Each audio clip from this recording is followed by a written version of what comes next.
Tara mga kapudi, luto tayo. Hello mga kapudi, magandang hapon sa inyo.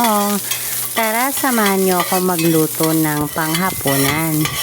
Kayo, ano ang lulutuin nyo ngayon?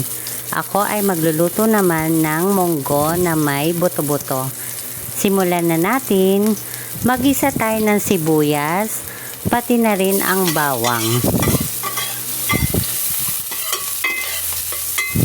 Ilagay na rin natin ang nailagang buto-buto at sangkotsain ito maigi.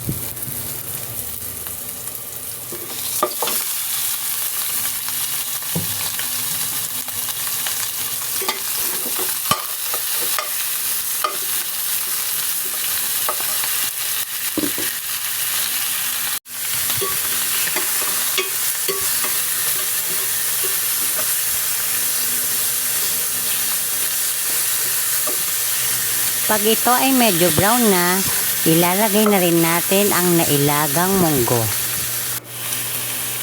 At ito pala ay dadagdagan natin ng tubig, isang mangkok na tubig.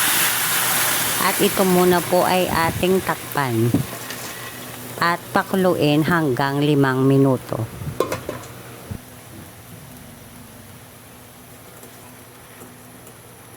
Pag kumukulo na, maglagay tayo ng 4 cubes.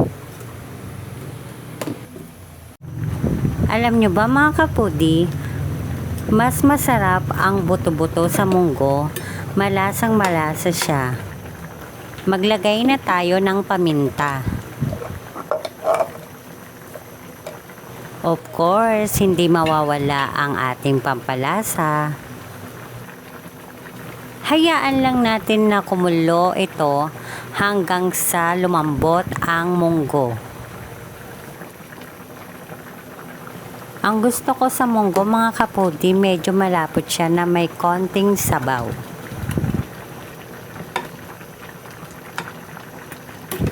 Ayan, malapit na maluto ang ating munggo. Siyempre, ilalagay na rin natin ang gulay, talbos ng sili at talbos ng ampalaya ang aking ilalagay.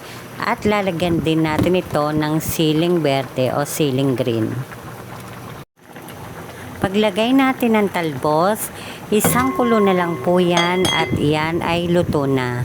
Maaari na tayong kumain mga kapudi. Maraming salamat sa inyong panonood.